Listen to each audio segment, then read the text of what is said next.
매년 음력 4월 8일은 부처님 오신 날로 국경일인데요. 이날이면 전국에서 석가모니의 탄생을 축하하는 의식이 진행되고 연등회가 열립니다. 연등회는 원래 종교의식이었으나 지금은 대표적인 봄 축제 중 하나가 되었습니다. 연등회는 삼국사기에도 기록되어 있을 정도로 오래되었는데요. 1300년 정도의 역사를 가지고 있다고 합니다. 오랜 역사를 가진 대표적 불교 행사인 연등회가 16일 유네스코 인류 무형문화유산에 등재되었습니다.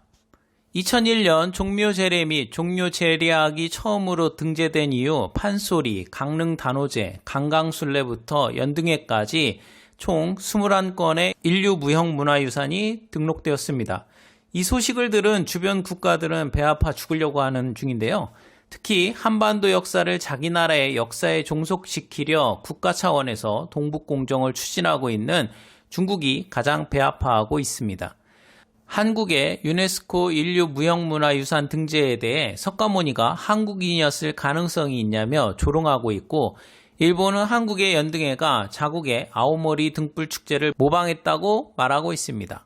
또한 한국인들은 불교를 믿는 사람도 많지 않은데 왜 석가탄신일을 기념하는 행사에 대해 유네스코에서 인정을 해줬는지에 대해 이해가 안 된다며 발끈했는데요. 석가모니는 인도 사람인데 중국, 일본이 왜 발끈하는지 이해가 안 되네요. 이런 일이 한두 번이 아닌데요. 우리나라 민속 씨름이 등재되었을 때도 일본은 스모에서 파생되었다고 우기는 등 한국의 경사에 재뿌리기는 일상입니다. 중국도 얼마 전 한복이 자기네 나라 거라고 우기는 황당한 일이 있었죠. 마마무의 한복 의상을 제작한 황희슬 디자이너는 자신의 유튜브 채널에 마마무 한복 중국 거라는 제목의 영상을 올리기도 했습니다.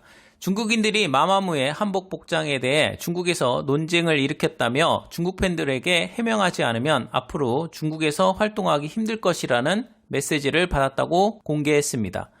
또한 중국 게임 업체인 페이퍼게임즈는 샤이닝 니키라는 캐릭터의 옷을 입히는 스타일링 게임을 한국에 출시하며 한복 의상을 선보였는데요. 중국 네티즌들이 한복이 아닌 중국 명나라 시대의 의상인 한푸이다. 한복은 중국 소수민족 중 하나인 조선족의 의상이니 중국 옷이다 라고 항의하자 해당 의상을 삭제하였고, 이에 대한 비판이 커지자 국내 서비스를 중단하고 한국 시장에서 철수하기도 했습니다. 한복뿐만 아니라 김치도 논쟁거리가 되었는데요. 수천성의 절임 채소인 파오차이가 국제 표준 인증을 받으면서 중국 관영 매체인 환구시보에서 중국 김치가 세계 표준으로 지정됐다고 보도하며 한바탕 난리가 났었습니다. 이전에는 역사 문제에 대한 동북공정 프로젝트가 진행이 되었는데요. 동북공정은 중국 국경 내에서 발생된 역사를 모두 중국 것으로 귀속시키기 위한 중국 정부가 주도하는 연구 프로젝트로 우리나라와 관련해서는 고조선, 고구려, 발해가 고대 중국의 지방정부였다는 황당한 주장을 하며 역사를 왜곡했습니다. 이전에 문제가 되었던 동북공정에서 한 단계 더 진화되어 이웃국의 문화 자체를 자신들의 문화라 주장하고 있는 상황인데, 중국은 연변 조선족 자치주의 전통 풍습이라며 아리랑, 씨름, 가야금 등을 국가무형문화재 목록에 등재했습니다. 특히 전세계 시장으로 진출이 손쉬운 게임을 이용한 문화동북공정 프로젝트가 계속해서 문제를 일으킬 소지가 다분합니다. 인접한 국가들과는 문화, 영토, 영해와 관련해서 끊임없이 분쟁을 일으키는 가운데 내부적으로는 수많은 소수민족으로 구성된 중국은 끊임없이 분리주의 운동에 시달리고 있습니다. 신장 위구르 자치지구, 티벳, 홍콩 등에서 일어나고 있는데요. 중국은 이러한 분리주의 운동을 사전에 차단하기 위해 각 소수민족의 문화를 자국의 문화로 통합하는 작업을 진행 중입니다. 2019년부터 기존에 시행하던 대입시험, 가산점과 같은 소수민족 우대 정책을 축소했고, 소수민족 언어로 진행하던 수업을 중국어로 하라고 강요해 반발을 사고 있습니다. 네이몽구에 사는 몽골족 학생, 학부모들은 몽골어 수업 축소에 반발하며 30만 명이 등교 수업을 거부하는 항의 시위를 하기도 했습니다. 미국과 무역 분쟁을 겪고 있는 중국은 과거 소련의 역사에서 배운 게 있습니다. 과거 소련이 냉전체제 하에서 미국과 군비 경쟁을 벌이다 자멸하며 11개 공화국이 독립했던 것을 똑똑히 봤으니까요.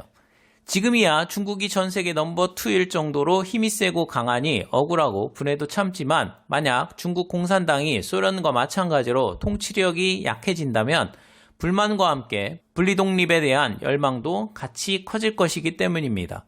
미국과의 무역 분쟁 중 약한 연결고리인 소수민족의 분리독립을 미국이 지원하면 걷잡을 수 없는 사태가 발생할 수도 있는 상황이니까요.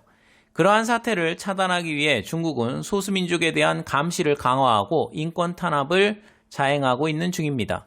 홍콩이 중국의 트로이 목마가 될지 아니면 우리가 생각하는 중국인과는 인종이 완전 다른 신장 위구르 지역이 분리운동의 도화선이 될지는 전적으로 중국 공산당의 통치력에 달려있다고 할 수 있습니다. 중국의 의도적인 이웃국가의 마찰과 전 세계가 인권 탄압하지 말라고 해도 한결같이 자국 소수민족을 탄압하는 것은 대국이라는 자신감의 발로일 것이나 그에 비해 빈약한 문화 때문에 외부 문화를 받아들일 수밖에 없는 현실은 솔직히 자존심 상하는 일일 것입니다. 역사적으로 수많은 민족을 흡수하면서 커온 중국은 지금도 뻔뻔스럽게 타국 문화를 자국 문화라 주장하며 날강도 짓을 하고 있습니다. 결국 문화 동북공정이라 할 수 있는 현상은 현재의 빈약한 중국 문화에 대한 소극적인 인정이라고 할 수 있습니다. 시청해 주셔서 감사합니다.